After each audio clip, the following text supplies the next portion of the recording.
Welcome, welcome, and and go invite your friends. I've got a very good friend here with me.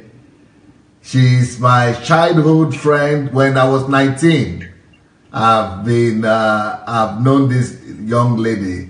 She's the most beautiful girl I'd ever seen till that time. I always call her the most beautiful girl of my era. And but we lost relationship. We were flying from Nigeria. We left Nigeria the same day with this lady. She's now a lady. She's no more a girl, but that time she used to be. But now she's, so we left Nigeria the same day with this lady, and came to Russia together to study. And then we spent 2 weeks or 1 week together in the hotel, maybe 1 or 2 weeks together in the hotel. And then our paths, they separated us. I went to Belarus to study, that is in Minsk. And then she went to Ukraine, by the way. And I'm the one in Ukraine now, but she actually went to Ukraine. And I was not sent to Ukraine. Who would have known this, that I will now be the one in Ukraine, and she is not going to be here, but she actually went to Ukraine. And I went to Belarus, to Minsk, and for 30 years we never saw each other. For 30 years we never met again. So we just lost contact. And then somehow, but I never forgot her, because I always remember that, because she was one of the persons that really impacted me. I was a very shy, you must know this, that I was a very shy person from my village, in Domila village, where we have only 40 houses, 40 huts, and I was never exposed, and I was never interactive like that. Especially, I never saw people from other part of Nigeria, and I never was speaking English, and I'd never traveled before, and all kind of things like that. So, and I was alone. I didn't know anybody, but it was a big student. All of us were on scholarship, like maybe almost 200 people or so, maybe 100, but there were so many. But we were coming in batches. So I think that was the third batch we came in, or second batch. We were supposed to be 300 scholarship from Nigeria, so we came in the same flight. So, but I don't know how Chinwe noticed that this guy here is a kind of timid guy. He's timid. I was timid. I didn't know how she noticed that I was a timid little boy there in the corner. And, to me, she was looking glamorous, in the sense that she was like eyebrow kind of girl. High class eyebrow. And I was not even trying to greet her or to say anything to her, because I knew that she was just too high for me. But she came down to my level. She came down to my level and came to say, "Oh, hi, hello, what's your name? My name is Chinwe." And she was doing that not for me, for everybody. She was, interacting with everybody, bringing life and jokes, and even when we were in the plane, I couldn't eat some of the food, and I mean, she connected with people very well, and she was not the only girl there, but she was the only girl everybody noticed. Oh, I don't even remember any of the girls anymore at all. It was like she was the only girl. All of that was quickly forgotten. Because she was bringing so much life, so much energy, and so much, so much energy, so much life, so much. She was not forgetting anybody, not leaving anyone out. Just caring, making sure that everybody was laughing, joking, just lifting everybody up. That was my experience with Chinwe. And then in the hotel, and then they had to go. They went to Belarus, to Ukraine. I went to Belarus, and then that was it. We were all studying different professions. So that is the person we have here today. So you've heard our story of 19 years. We're 19-year-old people. And just a little, what's 19 years? I'm looking at 19 years now. Even my son is more than 19. That's very small. We were very small. But I think she has to tell us how we reconnected. I've told you the story of the beginning. Maybe she will add to that, and then she would just tell you how we reconnected. But besides that, today is Chinwe's birthday.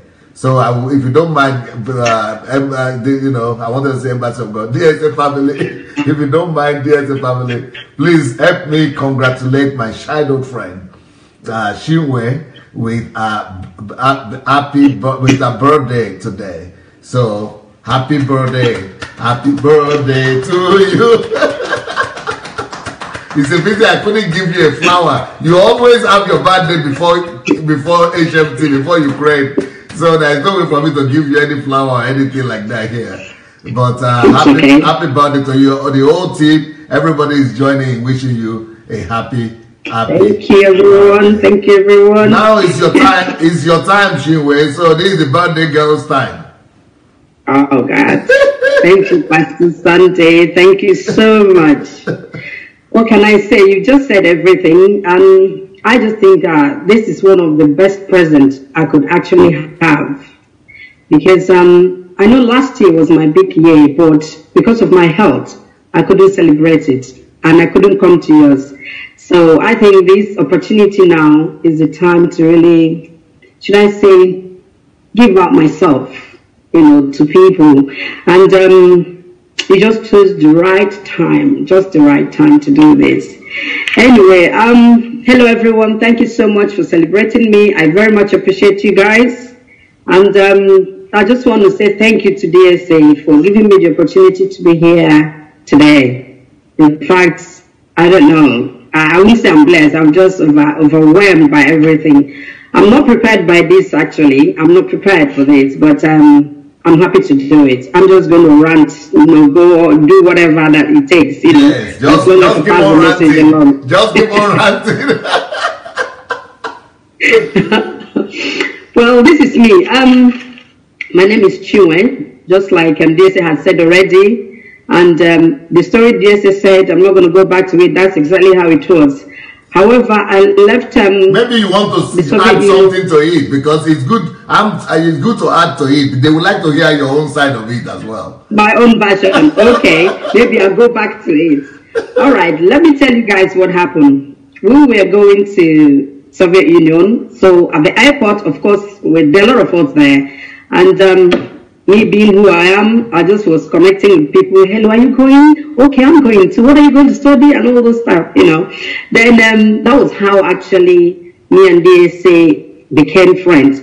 But something significant happened, and which is something I later found out sometime last year. I never knew that, because I was just being myself. This is who I am. So I observed DSA at the time sitting down in a corner, you know, not with other students, because usually when students come, you know, we want to be together, you know, like a colony, stay together, you know, support each other. But he's always sitting on his own. And I said to myself, why is this guy sitting on his own? He doesn't want to join us. I told one of the guys to, why don't you get him to come? I said, we've spoken to him. He's like, he's just, that's him. I said, okay. But I said, okay. Wow. So you people are why are you sitting here? Why don't you come and sit with us? And he said, no, I'm okay. That was when I knew he was shy. I said, okay, if you don't want to join us, I'm going to join you. So I took my tray and I went and sat with him. So he said to me, so, you know, what are you going to study? I said, I'm also going to study journalism. And he said, you know, I'm born again. Are you born again? I said, oh, please. Don't start with born again now. I've got my relationship with God. I don't want to talk about being born again and not being born again. Well, at the time, I wasn't born again anyway. I was just going to church like any other person. It was like, it was a strange concept. He said to me, oh, he got born again. And I said, I don't want to talk about being born again now. Please, just leave me. I'm here to study and live my life, you know, have fun, and that's what it is. So we laughed about all these things, and I think that was how me and DSA hooked up, you know, because one thing I've come to realize in my own life is that I observe people who are a bit quiet or not very sociable. Somehow I'm attracted to them. I want to know what's going on, because I feel God has created me to, touch people, to make people smile, to make people laugh, make them feel comfortable around me and anywhere else. And that's what I do. I do it not purposely because I want somebody to cheer me, because that's what's in me. That's what God has, in fact, put in me. So that's who I am. So that was how my journey with DSA started. Then after, I think about 5 or 6 days, he was sent to Minsk, to Belarus, and I was sent to Ukraine, and I never saw him again. Never.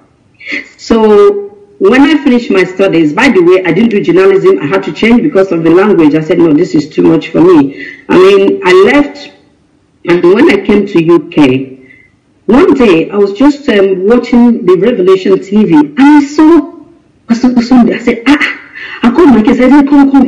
That guy is my friend, We school together. We went to Russia together. And they started laughing at me. I said, Mom, you know everybody. Everybody's your friend. I said, yes, everybody's my friend. But I mean, this guy, his name is Sunday. And they were listening. I said, oh, okay. Even my husband was like, okay. But the African mentality, once you have a friend that you are maybe on the same level or something like that, and the other person happens to, should I say, grow over, like in status, either financially or anyway, people begin to feel very, should I say, withdrawn. They don't want to go too close. And that mentality was in me, I must tell you. I said, this one, I wouldn't even bother contacting him, because if I do, he might start saying, oh, is it because I'm a pastor? Is it because you've known me now that I'm this and that? But then I kept quiet. I didn't do anything about it.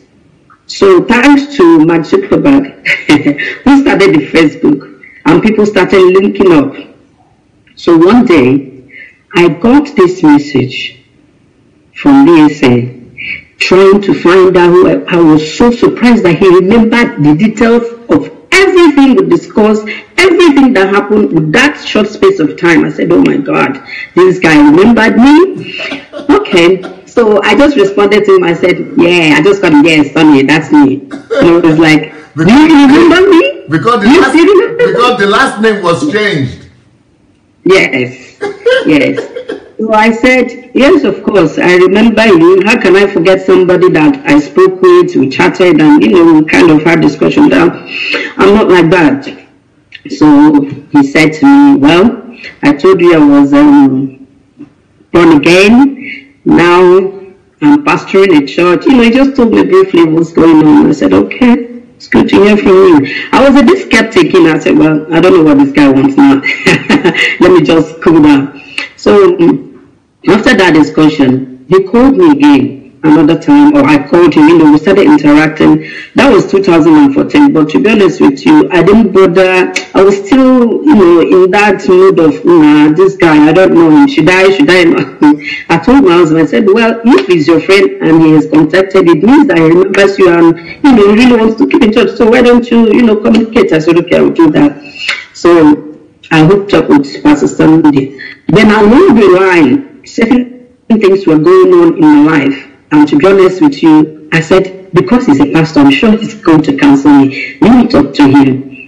One thing about me is that I don't hide my feelings. And I really don't care what people say afterwards, as long as I get a response, what I need to help me move on, and that's what it takes. So I called him, and I said to him, look, this is the situation I have right now. I'm a bit disturbed about this.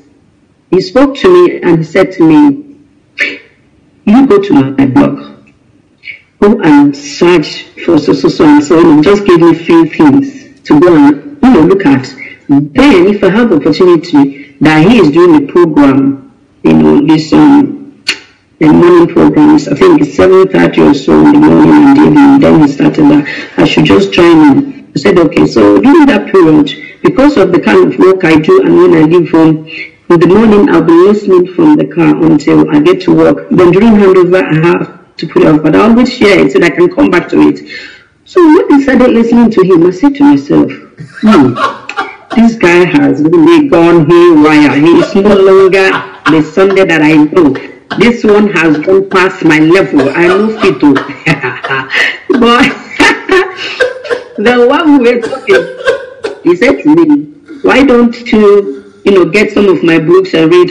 I said to him, look, I'm dyslexic. I really don't like reading. I don't read, but I can listen. I'm a very vocal person. I like to listen. So he said, yeah, go ahead and listen to it, whatever you can do. I wasn't very consistent, but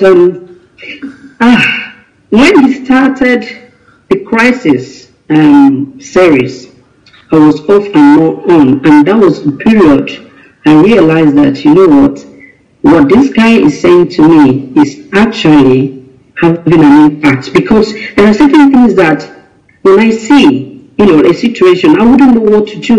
I get confused because my mind has been set in a particular way. And I tell you how, being a Christian, there are things that the pastors has taught us, that our parents has taught us, the society has taught us, and that is in me. Even though I'm trying, I'm a very stubborn, I was a very stubborn person. If I don't agree with you, I don't agree. You can say what you like, and that's what it is.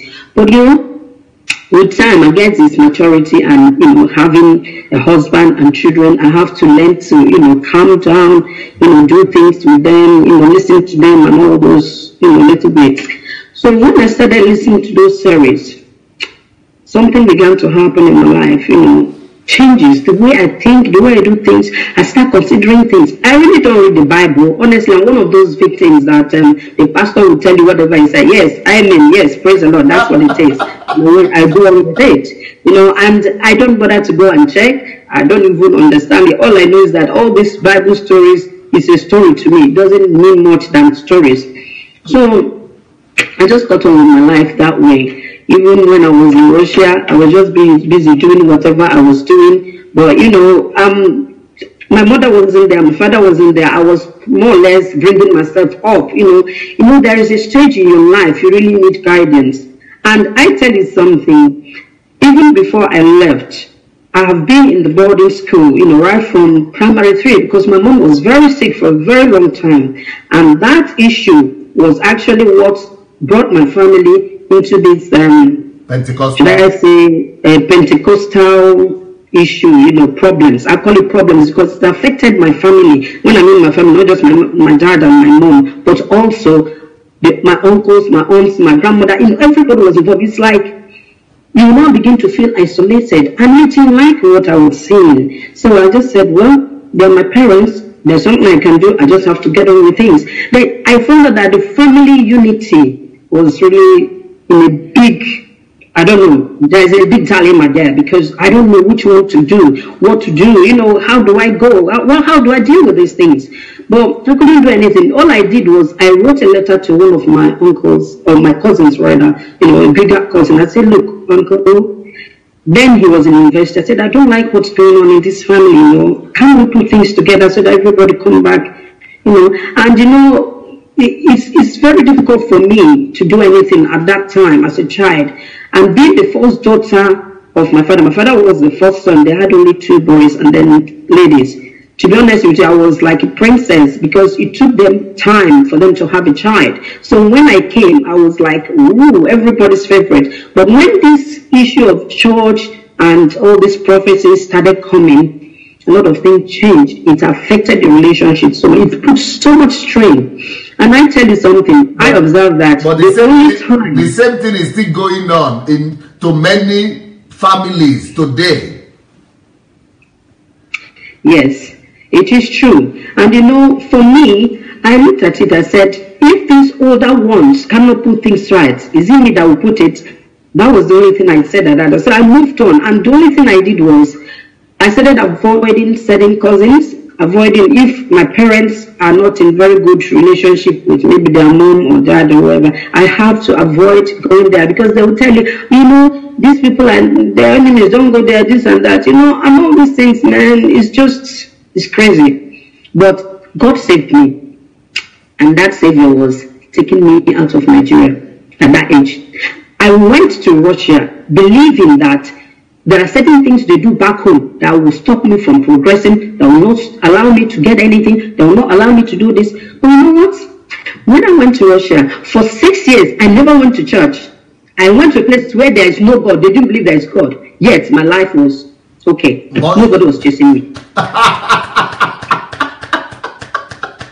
I remember we would go to the parties on our way coming back. You know how the cemeteries here are. We just sit down by somebody's stone bound, drink and eat and off we go. And nobody chases me. Nobody was chasing me. Meanwhile, the idea I had in Nigeria is that if you cross a place where somebody died, they will give you stroke. In fact, they will catch you, whatever. Those are the information that they've been giving us. And this is exactly what messed up my mind and some other people's mind. But thank God it didn't lead to psychiatric problem, because that is enough. The fear is enough to lead to psychiatric problem. But I thank God that the personality he gave me the ability to just shine, go out, do my thing, carelessly do whatever I like. It might not be good, but at the time, it was a helpful behavior. It made me not to stick to all those beliefs, Then when I came here and I met DSA, and I started listening to everything that he was saying, I began to now reason. I said, but if they taught us this thing this way and said it that way, how come he's saying it this way now? Then that's when I started thinking. I said, okay, there must be something I don't understand. Then the particular one that blew me away was when DSA now taught about critical thinking. Oh my God. I said, yes. We never think. We just do things at random. Whatever we like, because we think, oh, people will say this. And I tell you something, I will have to repeat it. It's because of what they would say, what family will say, what society will say, that made me have 4 children. That is the reason. Because I had 3 girls first. They're all cesarean. And I'm putting myself at risk to have a boy so that I will have a place in the society. What the hell is that? But you know what? It's an experience. But I thank God I'm able to discover DSA and his teaching at this time. At least I am passing on information to my children and to people around me, not to think about certain things. Now I'm a full-time, I'm not going to say I'm not a preacher, but I am kicking against so many things, at least with my mouth. I'm telling people, no, it's not right. Don't think about it that way. And you know what? It has also enabled me to calm down, begin to be more temperamental, in my own way than the way I used to be. I'm somebody that is very, very sensitive. And when you do something, I will react. I've always had this belief that when you do something to me, I'm going to show you that you can have double fold of it. That was who I was. I was very friendly, but I can be mean. When I mean mean, if I say it's not going to happen, it's not going to happen. But now, oh my God, when things go wrong, I'll just sit back and try to understand where the person is coming from, how he or she is saying it. I'll try and listen with that person. Then I can come and say, okay, I get where you're coming from, but can we look at it from this angle? I began to use negotiation skills in everything I do right now. And that is one of the things I tell you that listening to DSA has done in my life. And when it comes to church, I went to HMT in November 2016 because I started listening to pastors' teachings, I think in August. But you know what? When I went to the HMT, I didn't go to the HMT to learn anything. If I must be truthful to you, I didn't go to learn anything. I went there to be sure that this is the Sunday that I know. Is this guy or somebody else? Let me see if it's him. So when I got, I was just looking at him. I was just following him, but people didn't understand, my mindset and how. But I was, listening to everything, but I wasn't taking in anything. All the information was like, oh God, this man talk quick, make we go. I want to make sure that this is you, And honestly, I'm glad I went because it opened my eyes to certain things. Then when I came back, I became more confused. I became more confused because the things I had, the way you taught it, I said, God, this is too much. I really can't handle this for now. It took me time. People were like, oh, when did you start it? I said, you should leave me. Me and you were all different people. Just leave me. Let me do my own thing. And I said to DSA, don't worry, I'm taking my time, but I want to take my time to discover who I am because I don't know who I am. I never knew. But you see, now I've come to understand why God created me. I'm a peacemaker. I'm just a peacemaker. All I need is actually the quality, the knowledge to bring peace. to my environment. Because anywhere there is an issue now, when I set in, I don't know, I have this leadership role everywhere, at work, anywhere. Once there's anything, oh my God, I try not to make judgment, but I point out things so that people will understand where they didn't do it very well, and if possible, give them an alternative if I can. You know, that is one of the things I've learned, and it has changed my life. My family can attest to that. My friends can attest to that. But it didn't stop me from joking. I do my jokes. I do my jokes as much as I can, but I don't do it to offend anybody. I'm more careful now what I say to people. And you know what? Pastor Sunday, you won't believe it that since 2016 that I came back from HMT, I've not watched TV. I cancelled my TV license. Now I can pick up a book and read it. Even if I read it for 1 month, it doesn't matter. The fact is that I'm making that effort. And for me, it's a great testimony. It is a great testimony. I'm getting so much knowledge from what is happening. It's going to take me time to shift in certain things, but it's happening. It is happening. And I tell you something, last year, I think I did mention it to you, while all these things were going on, I started asking myself, what can I do to help my environment? What can I do to help people? And you know, I've always had something in mind growing up. I love people who are orphans. I love them. Not just orphans, but people who are being mistreated in the environment. I remember 1 or 2 occasions I tried to fight somebody for that reason. Even when we were in school in Russia, a friend of mine beat up, you know, when I mean beat up her girlfriend and pulled her hair. I had to fight him. And you know, it's good to have, you know, some changes in your life. So that happened, and I said to myself, no, things has got to change. I cannot be a man and be a woman. They used to call me tomboy because of the way I do things. But you know, that's me, that's who I am. But life goes on.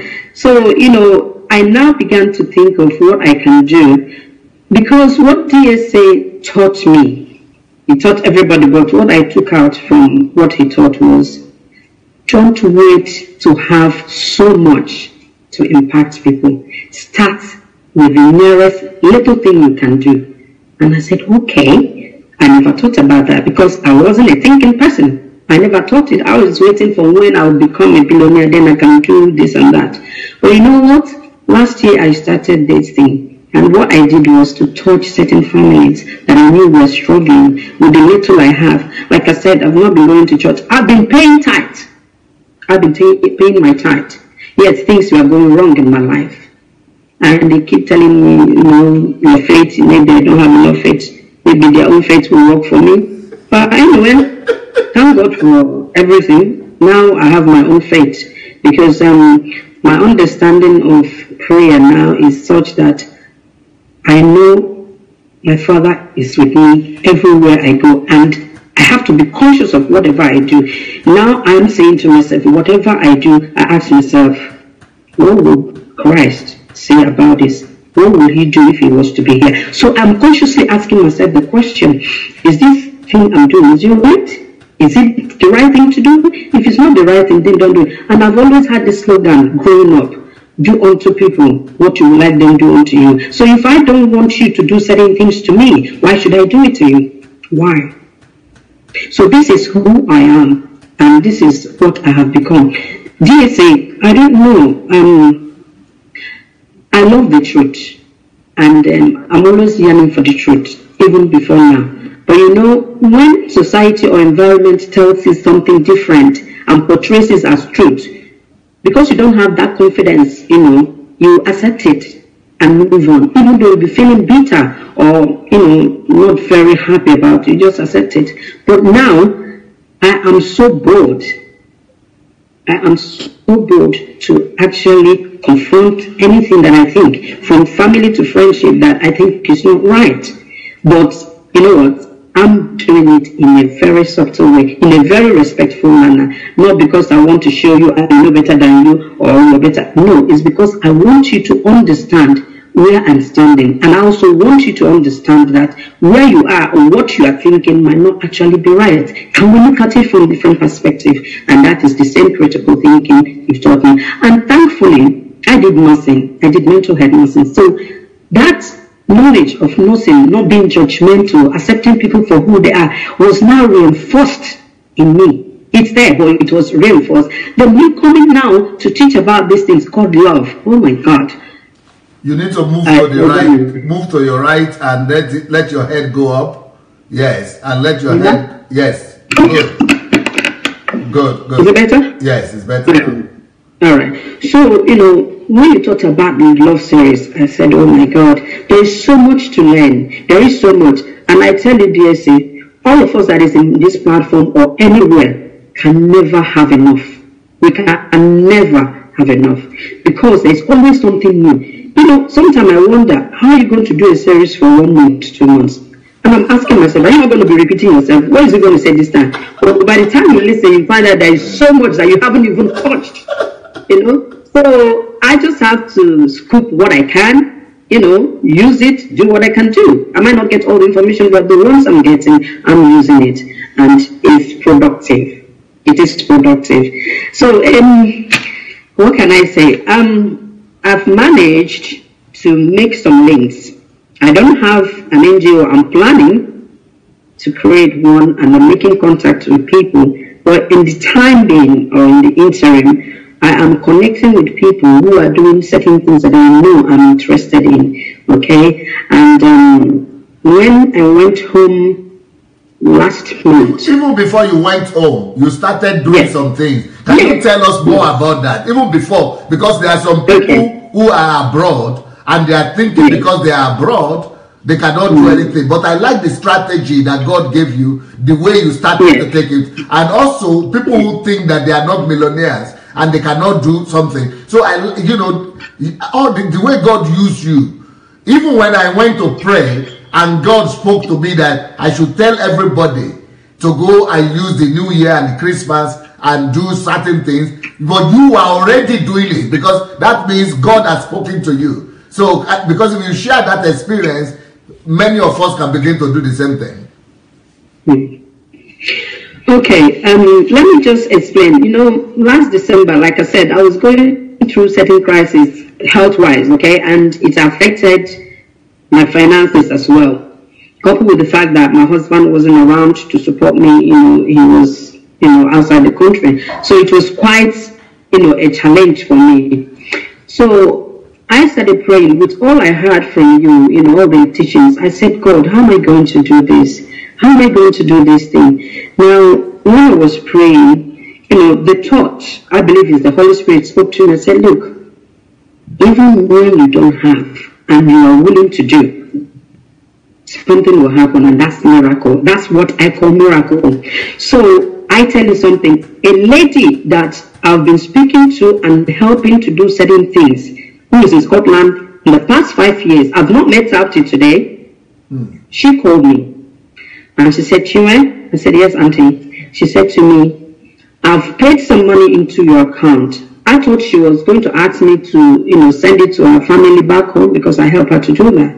She said, no, it's for you to use for this Christmas, okay? I just want to say thank you for all you're doing. I said, oh my God. In fact, I started crying. I felt so bad because I knew I was in financial stress, okay? So what did I do? I said, Lord, this is it. You have made provision available. And because I asked you and you said there will be availability, I'm going to use this money to bless people. So I made contact in 2 different regions. Contacted my sister, contacted my husband. I said, go and gather all the widows in the place, in my husband's place. I don't know them, I've not met them. Find out how many there are. He gave me the information. I sent some money. I said, buy, bag of rice, some items for the Christmas, and please bless them. Tell them that this is from your wife, and that is what God has put in my heart to do. I didn't buy anything from my family here, I didn't buy anything for my children. I told them, and they understood what was going on. They supported me. Then I told my sister in Lagos, I said, There are people, when I said to my sister, I said, this is what God put in my heart to do. Can you please help me? Check for people around you, whether it's in church or in your street, anywhere, that are requiring some kind of help. That this is what I want to do. My sister said to me, oh my God, sister, you know what? I was praying that I wish I could have some money. There are one or two people I wanted to help myself. That's my sister telling me. But now, God has used you. I said, we are doing the same thing, so it's fine. So she went and got these people, bought the same thing I told my husband to buy. The little you get, every family got something that they could cook and eat for that Christmas period. Now, 2 or 3 of them called. When she went to give the items to them, they said they would like to speak to me. Who is this person? I said, well, I can speak with them, it's fine, but I don't need to speak to them. But if they want to, that's fine. So what they did was put a call across on WhatsApp. One of the ladies prayed for me, thanked me, said, look, I don't know who you are, but what God has put in your heart to do, and you have obeyed and done it, is benefiting me. And I want to thank God for your life. I want to do this. And I said, thank you, ma'am. It's okay, not to worry. Then the second person came and started praying the typical Nigerian prayer. God will bless you, this, that. Anybody who said you will not benefit, who will say you will not see tomorrow, God, don't fire. I said, no. I just stopped her. And I said, madam, I beg, no verse. I don't pray such prayer. He said, no, these people, look at what you are doing for us. You don't even know me and blessing. I said, yes, because that's what Christ said we should do. Okay? When you have, you bless. So she said, she kind of paused and, what kind of Nigerian is this? This is how we pray. I said to her, there's something I've learned. You know that when you pray such prayer, you are actually killing somebody. Are you a murderer? She said, no. I said, good. You don't want to murder with your mouth. So I kind of extracted the knowledge, what DSA has taught.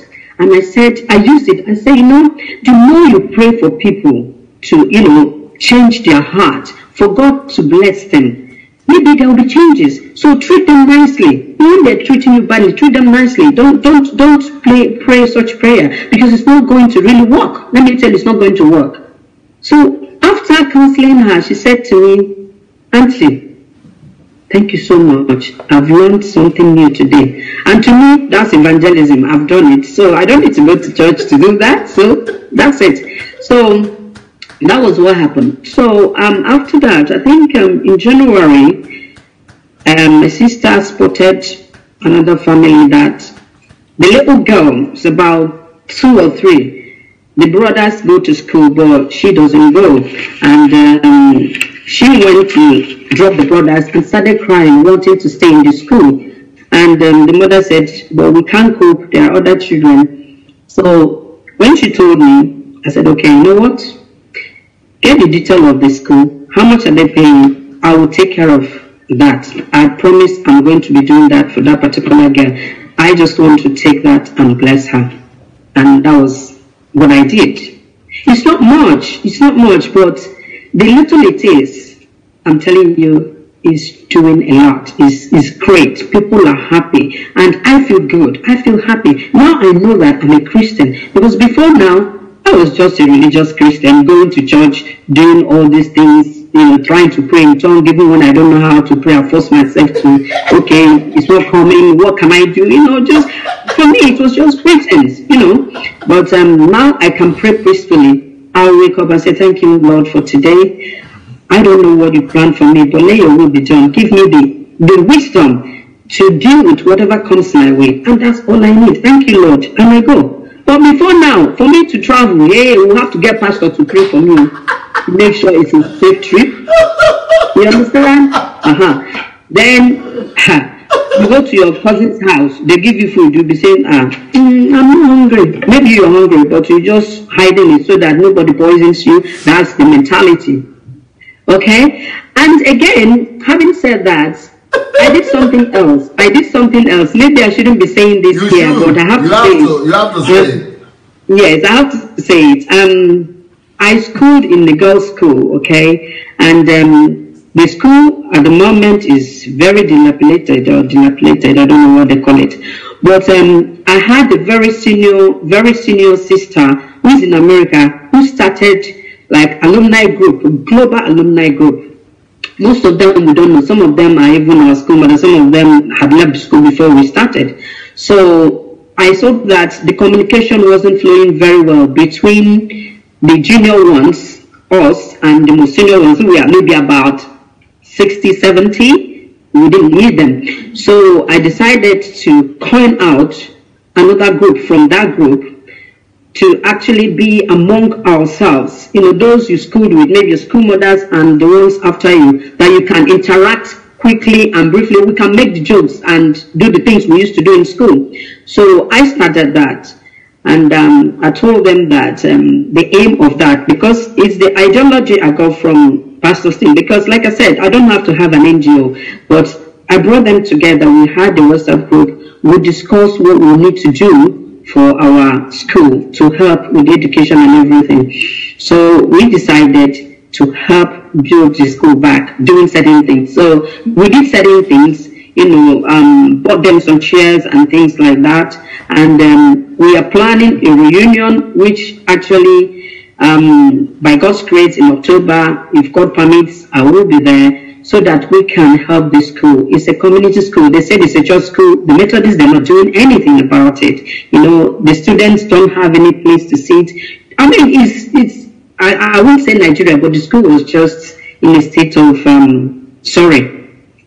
So the old students are now trying to organize. For me, I see that also as a charity work. Is doing good. So any area we can do whatever we can do to make sure that people around us, our community, are living a better life, going to school, doing what they need to do. Oh, for God's sake, what else do we want? Do I have to die and go to heaven to tell that this is how it is? No, we need to create the heaven here. We need to create it, making people's life worth living. So for me, I thought, I've learned something. Coming to the next HMT, which was this November 2017, to become a personality is actually sacrificing yourself, giving yourself all you have to the world, to people around you, not thinking about yourself all the time.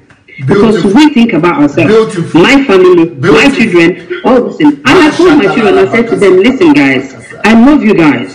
I told my sister, I love you guys. We love you too. What a surprise! Where are your girls? What a pleasant surprise! Wow! Those are the beautiful. Wow! What a surprise! No, show them. Let them say hi to us now. We have 200. Yeah. We have 200 people congratulating mommy today. Hi guys. Hello, nation. Happy birthday to all of you. Come to the so that we see you. We see your sister as well. Yeah. Wonderful. Beautiful girls. Okay, that's Kelechi then. Yes. That's the first one, Kelechi. Hi, Kelechi. I don't think they can see me. We can see you. We only see Kelechi. We are not seeing. We see Kelechi. Where is the sister? Here. Okay, what's your name? Vivian. Okay, now thank you so very much for not giving your mom too much headache, and for understanding her, and for making her look so still young as well, and ever so beautiful, and for not making her to become like your grandma, but you are bringing her down to your stage, so she's looking more like your sisters now.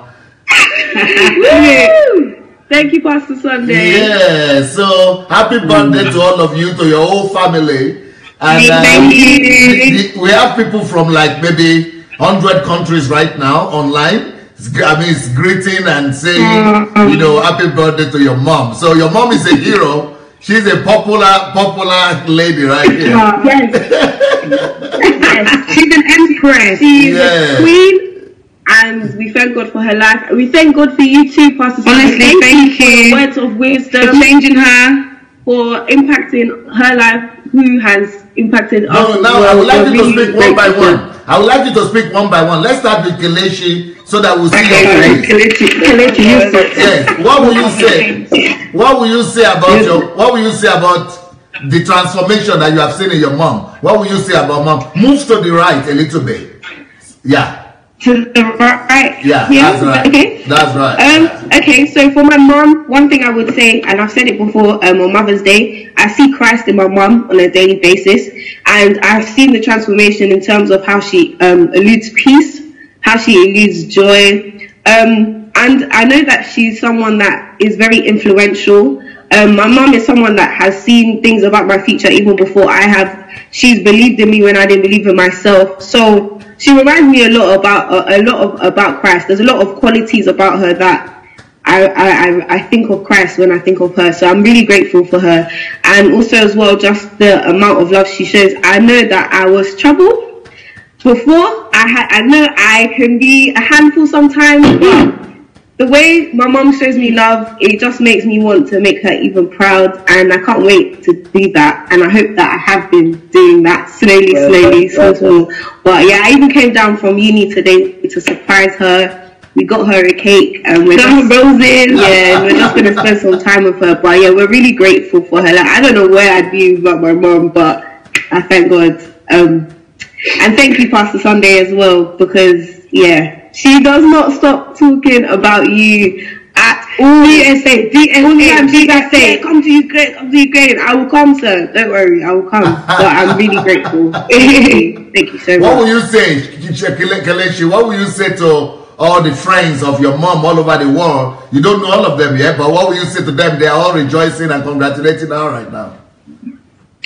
For those that are her friends and those that want to be her friend, she's a gem. Diamonds are very hard to find. They're very rare. But when you find them, you hold on to them, because again, like I said, you can't find them just anywhere. That's what my mum is. My mum is someone that, from what I've seen, anyone she's come in contact with, she's had impact on. Yes. So for me, it's like, if you're going to be her friend, I would like to think that you are benefiting from the friendship as well. It's two-way.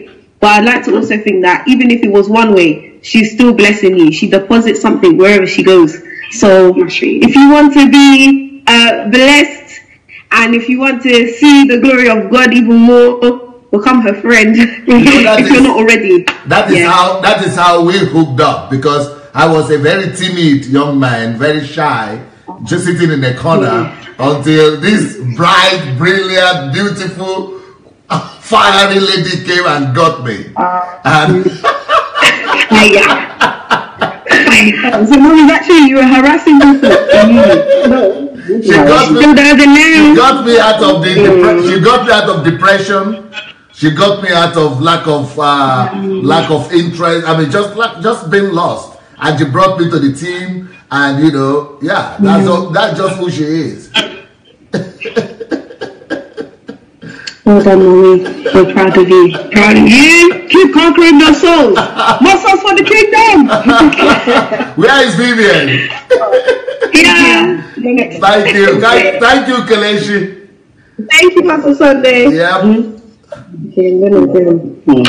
All right. Hello, Vivian. Yeah. Hi. Very good. What will you say to your mom today, or about your mom? Well, if I had to stay and say something, I'll probably be here till the next Olympics, which is probably in about 4 years. I'll probably write a book, plenty novels.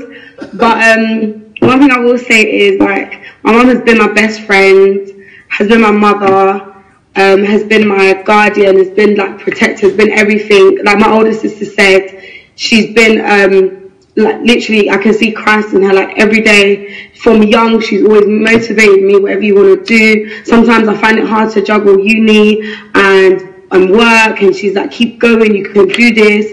And she knows that I'm like her, like I don't start something and not finish it. I have to finish it by force. So she's like, you know, you've got this, you can do this, always encouraging me, listening to like DSA sermons, what you want to do what you love, because that's how you're going to get the money that you need, invest, plan, towards the future. And, you know, like, obviously in January before my birthday, I set a goal last year, and I said I want to pass my driving. And by the grace of God, I did pass my driving, and with her encouragement, and, you know, she's like, you can do this, and I did it. And yeah, I'm just so happy because she's always like been at the back, like, even if, like, I feel, because I'm a type of person that I feel like I can always carry things and do things by myself, but she's always like reassured me, saying that like she always, even when I don't see her there, she's always there, like, behind me. So she's like my backbone. So obviously, in order for us to sit up and look straight ahead, you need your spine to help people support you. She's my spine. So I'm just so happy to like your angel, like little angel behind you. Yeah, she's like my angel. Yeah. So I'm just so happy, like, she's my mother, and I thank God as well, because obviously, like, if it wasn't for God, she wouldn't have been my mother. Like, she was chosen to be my mother. So I'm so happy, like, she's been everything to me. Beautiful. So what will you say to people who are watching today? You know, people are greeting her from all over the world. What would you like to say anything to them? I would like to, first of all, thank you, Pastor Sunday, because honestly, like, ever since she's come, like, back in touch with you again, and she's watching your sermons, it's just a different light around her. Like, she's so much happier, so much motivated, so positive. Even, like, obviously you already know the situation that she's in. She's just always, like, you know, waking up happy, smiling, singing, doing what she needs to do. And, you know, I want to thank you, because honestly, if it wasn't for your words, for your encouragement, for your advice, for your everything, she wouldn't be that person that she is today. Everyone around the world, I just want to thank you. Friends, people that don't know us, people that don't know her.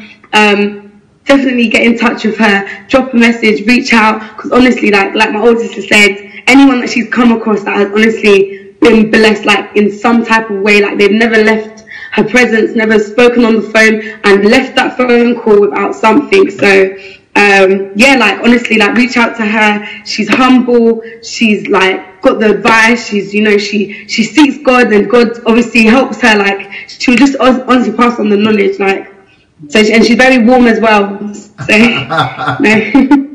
Thank you, Vivian. Thank you so very much. Congratulations to all of you. Now we will need your mom back. We will need your mom back. We need the birthday girl. Just for another 15 minutes. We need the birthday girl. Then we'll let you go to see your girls. But we want you back, because I still want you to tell the story of your visit to Nigeria and how God used you, you know, to be a source of blessing, you know, in that area as well. But you are saying something. Yeah, I was saying that when I went to Nigeria, to be honest with you, it wasn't very much a planned trip, but eventually I went. And when I went, the school that my son was in, I spoke to the vice principal, and I kind of got into a conversation, and I said to her that, you know, some of these children, I don't know how you punish children in school, you know, because some schools are still punishing kids. And I said to them, listen, do you know that some kids might be dyslexic, but they never knew? Parents don't know. Nobody is aware of that. I became dyslexic in this country. That's all I'm saying, is that I only knew that I was dyslexic when I came to this country. Just in 2012, when I went to do my postgraduate studies, and I was struggling with my work. And a friend of mine from Zimbabwe, she said to me, Chichi, you know, you are very good in telling the stories, you know, good in explaining things, but when it comes to writing it, you know, constructively, you have an issue. Have you thought about going for dyslexic testing? I said, what's that again? You know, I started laughing. I said, dyslexia, now waiting, disability. I'm not disabled. What's wrong with you? I just said, no, it's not like that. So she sat me down and explained to me and said, look, this is what it is. That it's something that affects people. That doesn't mean you're disabled. It's just that they categorize it, you know, into some kind. I said, okay. But luckily, I went and I did that testing, and lo and behold, they said I was dyslexic. But you didn't become like that in the UK. It was always like that. No, that's what I'm saying. I became, because that's when I realized. That's when I knew. Okay. Because even in school, maybe some of my secondary schoolmates might be on this platform. Even in school, I'm not that brilliant, like first, second position. You will see me between at least 10, 15, 20 even. I get by. That's the thing. So, but in Russia, I didn't have much problems because, we do verbal exam. Yeah, we don't do writing exams in Russia. Yes, we don't write. Yes. So that condition was suitable for whatever it is that I was going through. So I didn't notice anything. I was fine because I like to talk. So they want to hear you talk. So you just talk and that's it. So eventually, when I got here, I struggled a bit doing my BSc, but I went through. Well, it was a bit of a struggle. But I didn't pay attention to it. When I went back now to do the postgraduate, that's when I realized that something wasn't right. And I went through the process, found out what it was. I said, okay. So I began to, even my kids, I began to look at them. You might be bright doing things and all this. Even Kelechi that just came here now, she just realized that she's dyslexic too, to some level. There is a level to all these things. Some are minor, some are major. It's a psychological testing. So for me, raise your something again, so your head. Okay, good. Is it better? Yeah. Okay, all right. So if you see me talking to you, doing my own thing, you will not believe dyslexia is anywhere near me. But for me, it doesn't limit me. The fact is that when I realized that this was the case, I became low. Okay, I began to say, oh my God, is this what was happening? So I began to think about it. And I said to myself, I know if they know about this in Nigeria, they will say they don't do me something. And I make me, I don't somewhere. Deliverance. They will be calling you to go and do deliverance. Do you know the kind of deliverance they did for me in Nigeria? I went to deliverance, so I tire.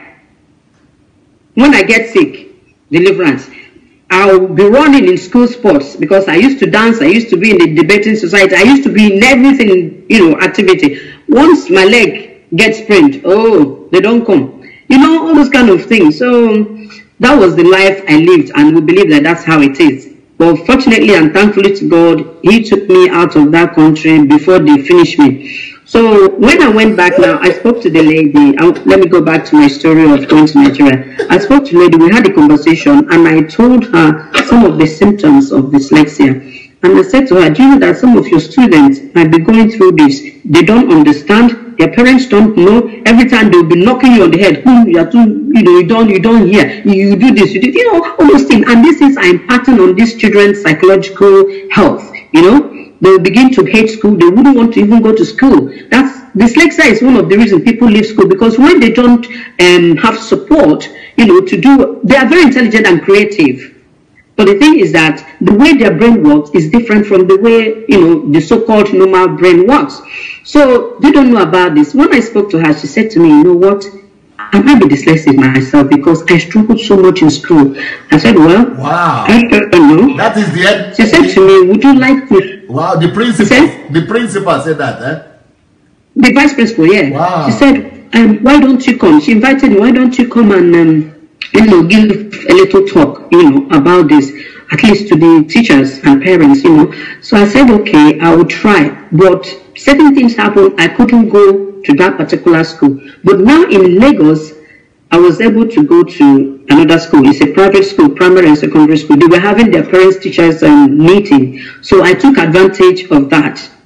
And I went there. When I spoke to the proprietress, she said to me, well, why not come? Because I said it would be nice to talk about a little bit of this dyslexia and also bring some value system in, all around the way they treat children. So she gave me the opportunity, and I went there.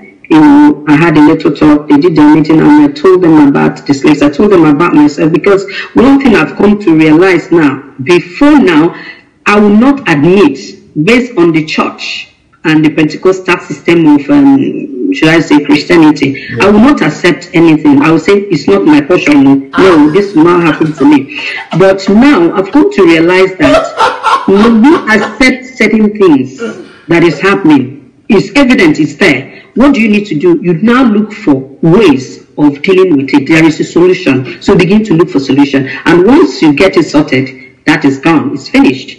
You know, so I am coping with it. Even with my health, I'm not very well. But I've resumed work. I didn't go to work from January to September last year. When I came to HMT in November, you people saw me. I was almost bending over.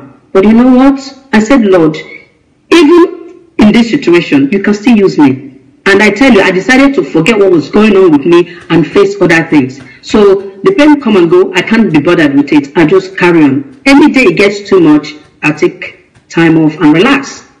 So this is how I've been living my life. So when I went to Nigeria, I went and gave a little talk. And they did appreciate it. And some of the teachers said to me, you know what? You should come again because this is a small talk. Because we are doing PTA. Maybe next time you come, we'll have a proper meeting. We'll get some, projector. And, I said, okay, whatever, anytime. So that was the little thing I did. But you see, before now, I wouldn't have thought about that. I wouldn't have even bothered. I would say it was my own. But you see, I thank God that what you've taught or what you are teaching is yielding results. You understand? It's yielding results. So anywhere I go and I know there's something I can do, I'll go ahead and do it. What about starting a whole movement in Nigeria to enlighten and open the eyes of people to this issue of dyslexia? Because I had an issue myself. Maybe it's dyslexia too, maybe no, I don't know what. But I couldn't read till I was 10, and they were always beating me, and all that. So, what about starting a whole movement later on? Maybe when we go to Nigeria or so, we'll start a whole movement throughout all the schools. I have spoken to, I have made, I've made an inquiry, and I did contact Dr. Victor. Banishe. I contacted him and we talked about it briefly. And because I think there is somebody he knows in Nigeria who happened to have contacted me as well. We spoke about one or two things, and I said to them that it's something to work on. I mean, one of the things we do is follow the process you've taught us, which is having a plan in our head. Okay, it's not about the money now. Having a plan in our head, how is it going to work? Putting a system in place, which for me, I might not know how to build the system for now, which is one of the things that puts me off in doing certain things. But if I'm able to, partner with somebody who knows, then it can come like a team, and that will be enough. To start something. I said to my friends in school, that every little help. But the thing is that we need to start changing our mindset, the way we see things. Because this thing called religious beliefs has played so much part in our lives that we are so scared to even take a step. We are not honest. Nigerians, we are generally not honest. But it's good to start somewhere. I believe that if one person or two people can start something that can be seen, others will join. And I am working on that. That is what I can say for now regarding the movement of dyslexia, because so many people don't know about it at all. So it's something some people know, some people don't know. No, but what you said is that even the vice principal didn't know. Yeah, she didn't know. Of a school, she is the one in charge of the children, and she didn't even know. Yes. Yeah. So that is it. What would you like to say on this your birthday? What would you like to, reflecting on the changes that have taken place in your life over the past few 1-2 years? What would you like to say to the people who are watching, who just came in, your friends and people who are watching today? Okay. Friends, family, well, I would like to say it's Nakomi, Russia, acquaintances, whoever, everybody that is watching. What I want to say today is that I want to glorify God for my life. It has been a journey. It's a journey for me. And it might be slow because, some people say it's so slow. People do things differently. And one thing I want to do is that whatever I want to do, I want to do real good so that when I turn around, I say, yes, I did it. So I'm not in a hurry to do certain things, but I am working on this thing. And today, I want to thank DSA. I want to thank Dr. Sunday because today I think is the best day for me to have come on this platform to express myself, because I see it as a birthday gift for myself and to people around me, including you all, for you to hear my story, to hear what has happened. I'm not, what's it called? I don't know. I'm not a celebrity, but I'm also a celebrity in a way. Why? Because I'm celebrating myself. Okay, and if I come around you, definitely you will know that there's a difference in my life. And for those who have known me for a very long time, they could see the difference in the way I do things or the way I talk. Well, I talk and make jokes. That aspect is still there. But now I'm very, very peculiar with the things I say and how I say it, because I've come to understand that love is the only thing that conquers everything. And I'm very, very skeptic. When people tell me, oh, you shouldn't do this, you shouldn't have done this, I'll say, no, forget it. It doesn't matter. I do things now based on what God has put in my heart. And when I reflect and see that what I'm doing is not sensitive to anybody's feeling, but rather it is in line with what God wants me to do, then I am not bothered. I will go to sleep without minding. We all make mistakes. If I make mistake, you come to me and say, Chinwe, you didn't do right, I will apologize. I promise you, I will go down and I will apologize. Nobody is bigger than me, nobody is better than me, and I'm not better than anybody either. But we are all equal before God. We are all made in His image. Therefore, we should all treat people the way we want them to treat us. So let us keep loving people, doing what we know is right. Okay? It's not about you and your family. It's not about you and your children. It's about the love of God. When your child does something wrong, call your child and say what you did was wrong. But you cannot throw your child away either, because you are meant to be taking responsibility for that child. So you need to correct the child, and at the same time make the child to understand that this is not how to do things, and show them a better way to do it. You know, in Africa, we are used to telling people, oh, you shouldn't do this, go away. I said so, that's why. No, that attitude for me has changed. I don't do that anymore. I used to do it because I said so. No, I don't say so. I'll ask you to come, let's talk about it. Okay, this is how you feel. But as your child, this is your role and this is my role. Therefore, can we respect each other and come to the middle and do things the way it should be? And I will tell you the consequences based on what I know of what you shouldn't be doing. If you decide to do it, then be ready to live with the consequence, because I am not going to go to prison on your behalf. So it's a responsibility I have to push back to them. You understand? They're over 18, so that's cool. So for my friends, what I want to say to you today is this: don't just come to the platform and start saying, oh, why is this happening? Well, try and understand where this information, this knowledge is coming from. Don't look at Pastor Sunday as one of the pastors, or they're all the same. Some of those, you know, some of these people I know, they're all the same. Yes, they're the same, but please, do not take something out without finding out why it was there in the first place. Then you should be able to reflect, make your analysis, and say, you know what, I think I'm going to do this. Because once you critically look into things, you'll find it easier to make a better decision, you know, or solve a problem. And for me, that is what I do. Everybody's speech is important. You know, everything that everybody says is important. But do I have to take all? No, I don't have to take all. So there is a time in my life I will say, I am not going to do this because it is not right. You know, based on what I know. But it's only what you know that you can actually give to other people. If you don't have it, you don't have it. So I believe that God has made it to be the way it is. And God puts me in the same plane to get contact with this man called DSA, to use him to touch me, because my life is transformed. The way I think is different. The way I do things is different. Because some people say, Chinwe, is this you? I say, I'm new. Even he himself is saying to me, Chinwe, you changed. Is this you? I say, I'm new. But you know, I am more at peace with myself. I've come to accept anything that happens in my life today. no matter how ugly it looks, no matter how bad it looks, I say, Lord, I thank you because you're doing it. You're allowing it to happen for me to learn a lesson. And I'm going to use it to glorify you because I want to extract the information from that lesson and use it to change certain things in my life.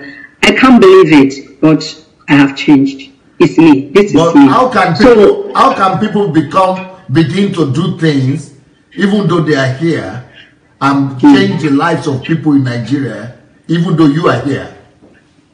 Okay, just like I said, you see, there's a thing called trust, which most people are afraid to even talk about. But sometimes we have to take a very big risk in doing certain things. There must be somebody you can give an opportunity. We have people from your village or your street or wherever you live. There must be people, your family, friends, whoever you think you have. You can always ask them to find out people that requires help, and you make contact with them. Take one person, just one person. Say, you know what? I will be paying your school fees. Just school fees. That's enough to start.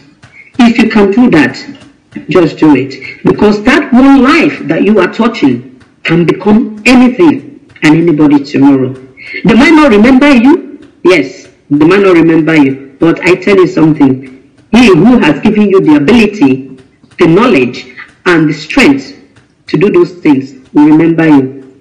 That is where I believe one pastor saying when you do things like this, the windows of heaven will open unto you. It's not about sowing seed, because the seed you are sowing now is actually going to take somebody who is in need and solving that person's problem. You give that person a longer life because at least he or she will sleep, will not be thinking. People think and get depressed. Nigeria is in a state. So anything we can do to help, that's what we should be doing. So you can do it. You as in the beginning of this message, you said you are paying your money tithe to church. Of course, I was. What about now? Are you? Is it what you are using to change? You are using to change the lives? Yes, that's what I'm doing. No, I use my money now to support anybody I think I also like. I've not started it full time. Like this is it, because I'm still having some financial, should I say, constraint. But the little that I have, I use it to, put on. I don't know. There was somebody. My sister told me sometime who couldn't pay the house rent. I didn't pay the rent, but what I did was to support the person, and I said to my sister, let the person come and stay with you for a little while until the person finds his own place, because that has been paid. I didn't have money to support at the time, but I had a place. I said, you go and stay there for now until the person finds a place. So that's something. Pastor, I've learned from you that everything doesn't, it doesn't have to be money. It doesn't have to be money. Like I tell you something I wanted to do today. Unfortunately, this program, the request for this program came up, so I forgot it. I had planned to go to one of the primary schools around there to go and talk to them and say if I can bring them some things, just for the children. But when I was told that I might come on, I said, okay, I don't want to go too far and start running around, and not to be available when I'm needed. And I really want to do this today. I can always do it another time. In fact, yesterday, I was just thinking, maybe I should call some of these people around my street here, some of these children that are here, and create a little, should I say, this summer period, create like fun pack something, ask some of these families to cook something, let them come to Bible, play with them, just something to keep them busy. That was just what I was thinking in my head. There are so many different things we can do, to make people happy. I was telling my sister, you can go and babysit for somebody who is in need of babysitter. Just stay with the child until the mother comes back. That's it. So there are so many ways we can do these things. It all depends on how comfortable people feel. But for me, it's no longer the comfort. It's about meeting the need. For me, it's no longer comfort. It's now the need. So whatever that I can do to meet a need, somebody who is in desperate situation, I will do it. I'm not going to ignore somebody because Oh, it's not my sister, it's not my brother. If I hear it and I'm in the position to do it, why not? I'll do it. But even when you went to Nigeria, were you able to meet those widows and those poor people? I didn't meet them, but I met like one of, I would say, representative who happens to be my husband's sister. She wasn't around when that happened, so she came to see me because I didn't stay long in the East. I had to go back to Lagos. She came to see me and she said to me, Chinwe, I don't know how to start thanking you. You know, I came back and these widows called me and said, this is your brother's wife. We've never seen anybody in this village do anything like this for us before. And I want to thank you because what you did actually for my family is a good name, not just for you. I said, well, Auntie, I really didn't do it to give you people any good name. I did it because those people were in need. And when I saw them, there were about 8 of them. So I am planning again, by God's grace, this Christmas or even before then, depending on how things go, to do, you know, I want to make it like a yearly thing, if I can, for them, those people, you know. I want to do a yearly thing. And while she was talking to me, she also told me about one of them, their daughter couldn't go to school, had stopped going to school, secondary school, and the child is very bright. And I said to her to get me the details of the child. Let my husband at least help me out there, talk to them and find out what she wants to do so that I can, you know, be of assistance. So what about the ones you helped in Lagos? I didn't. No, I saw one of them. I saw one of them when I went to visit my sister. She came to see me, you know, thank me also, and I said, "Oh, Auntie, it's okay. It's not a big deal." Because my story. Let me just say this. My story is this. You know, helping people is something that you never know when that same help will come to you. I'll tell you. You were talking about your story of how I went to Soviet Union. Yes. Let me just briefly say this. Maybe you will be shocked. You might not know about this, but let me tell you, it's a confession. I didn't go to Soviet Union because I was very intelligent. That wasn't the case. I went to Soviet Union because when I was in secondary school, in class 3, I noticed a girl who was crying all the time. When I went to her, she wasn't my friend, but you know, I said, what is wrong with you? Why are you always crying? And she said, oh, the seniors were punishing me, so by the time I got to the refectory, the food is finished and I don't have anything to eat and I'm hungry. I said, is that it? I said, okay.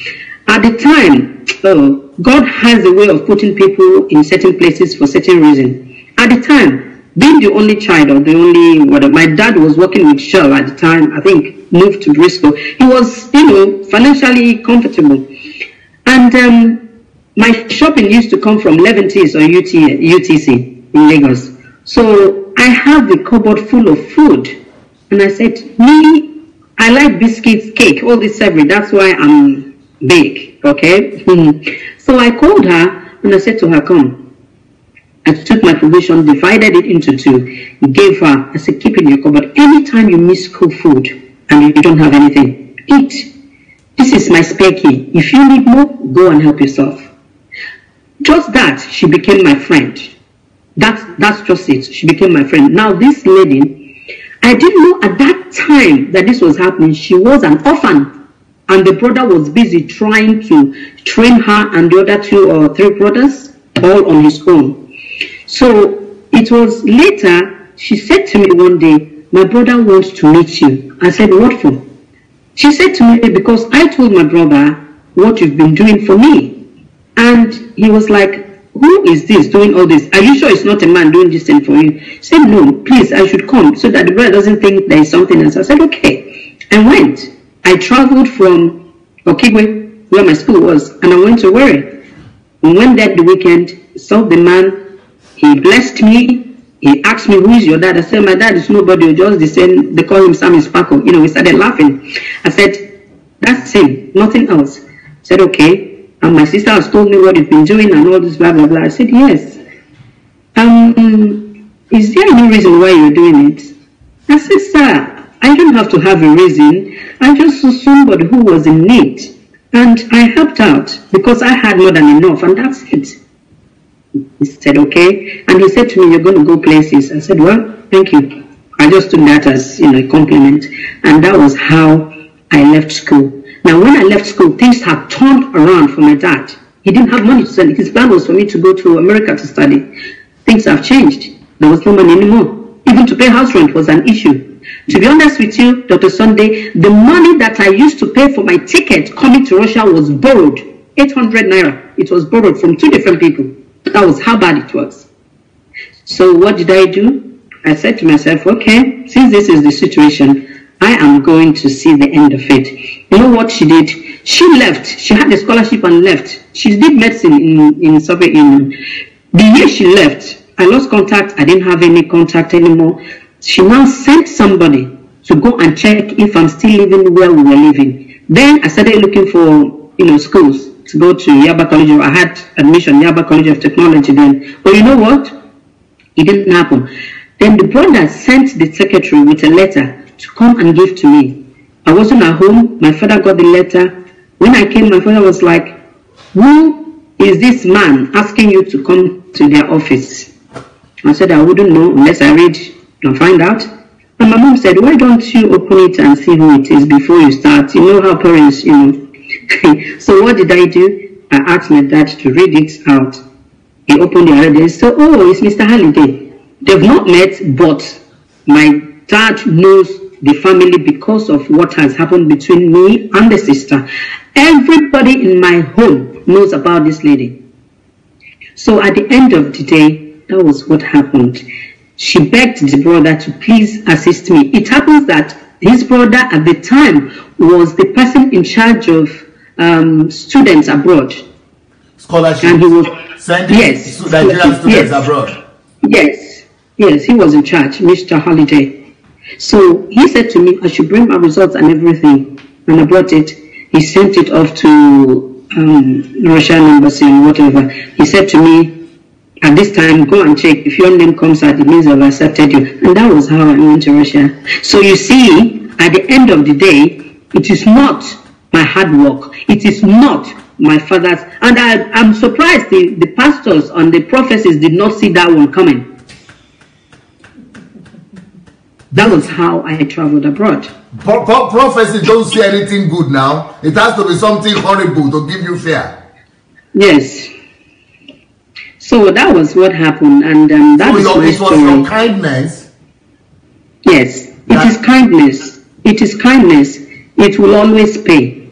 It will always pay, no matter what. And like I said, from now, oh God, I'm going to go off my way, do whatever I have to do to make sure that anybody around me that requires attention will have it. So you were kind to this girl, but you never knew that God can use a girl that didn't even have provision. Yes. Yes, that is how God works. So things change. Your dad had lost his own job, but God had placed his brother in a place where they could now support. Yes. And you know the way it was competitive. You know, when the same year I came, you know how many people were competing for scholarship? 300,000 people from Nigeria writing to win federal government scholarship. 300,000. And only 300 of us were picked. So what that man did for you, it is because of what you did for the sister. It's just a principle that love, nothing is superior to love. Yeah. Now, but this thing you did, you see, even this story you spoke, it is still about love. It's not about money. Yes, it's about love. Okay, and the thing that connected me to you is also about love. It's not about money. Yes. So you see how God has been using you to change people's lives. And I have Miriam here. Miriam is also writing, you know, to confirm. So everything, or not everything, but most of the thing that you have, God has used you in to bless and change people's lives. It's always connected to love and kindness. And it's always connected to your heart and to who you are. So why don't you now start, maybe the way you are talking now, see how many people are coming and everybody, listening to you. Why don't you start a live broadcast maybe, or maybe once in a while, or maybe something to talk Because either it's about this, is it dynasty or whatever, dynasty or whatever, anything that you have learned, all these stories, even all these as your experiences, one at a time, one at a time, one at a time, one at a time, it will change the world. Because this story we just even had today alone. See, people are writing, you will go and read the comments later. People are writing and saying, you know, you have already been a blessing to them already, just by listening today. Can you imagine how many people also, through your words and your heart and your examples like that, could also begin to, you know, many more people will be blessed. That is my challenge to you. Okay. You know, when I came to HMT, I made a comment, and that comment was, family, work, and all these things are all setback. Yes.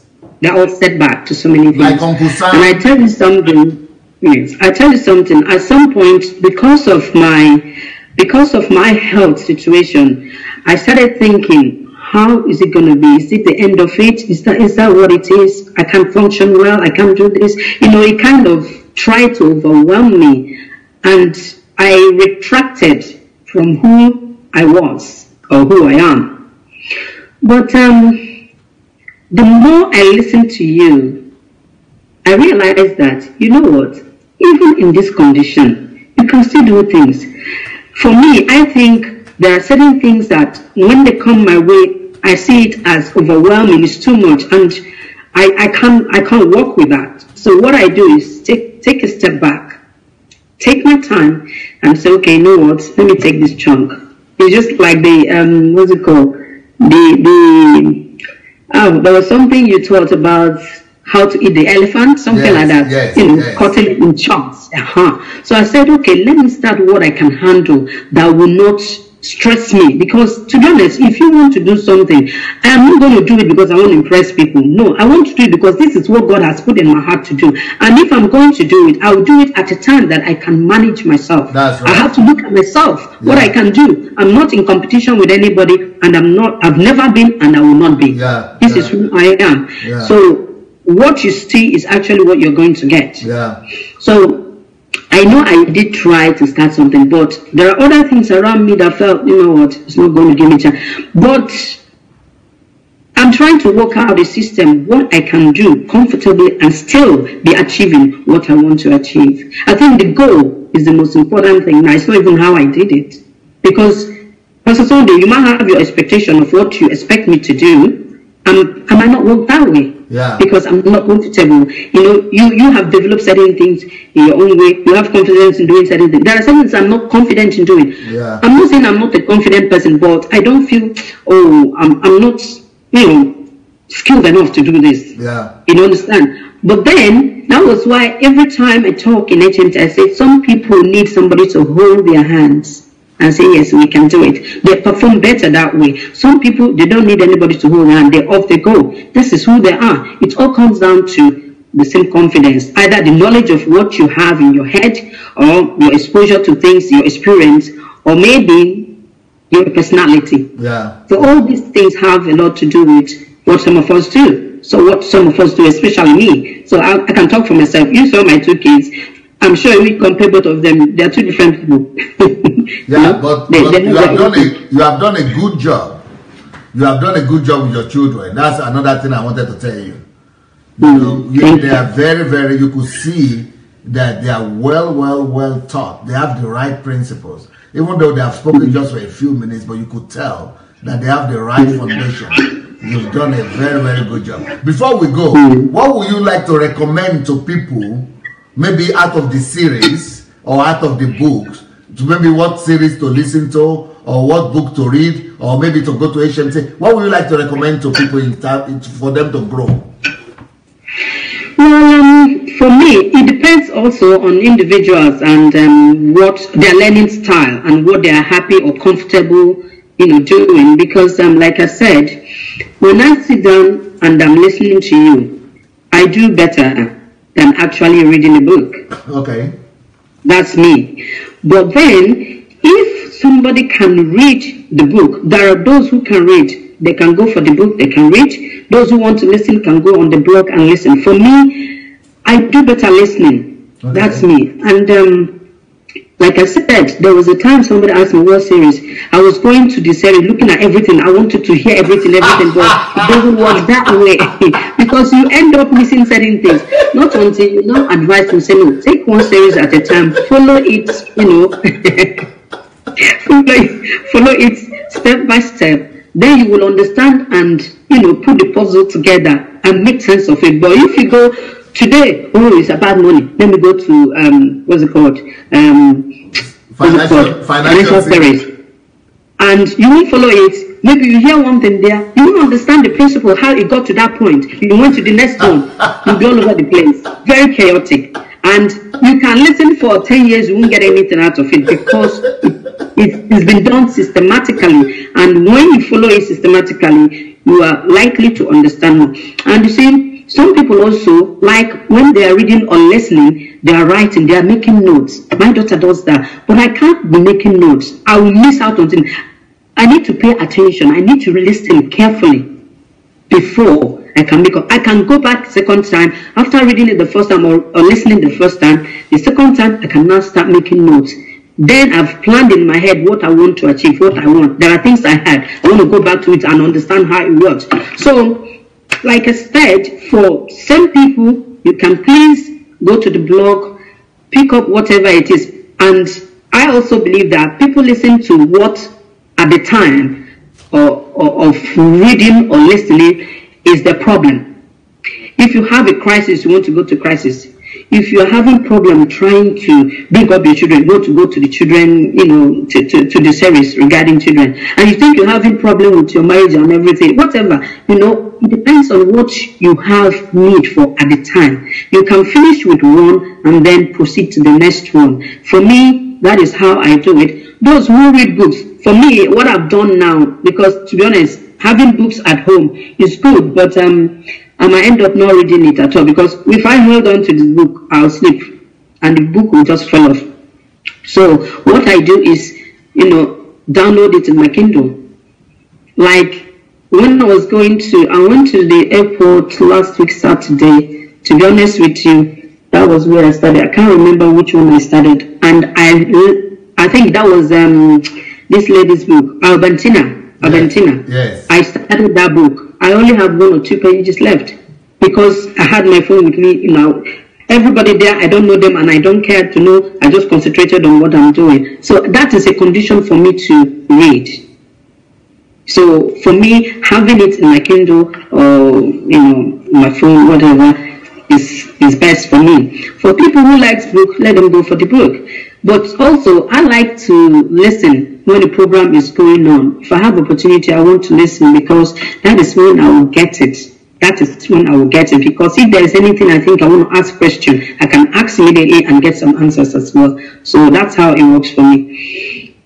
But books, blog, listening, YouTube, or reading, anyhow, whatever that pleases anybody, that makes you comfortable, just identify what works for you and go for it. That, for me, that's it.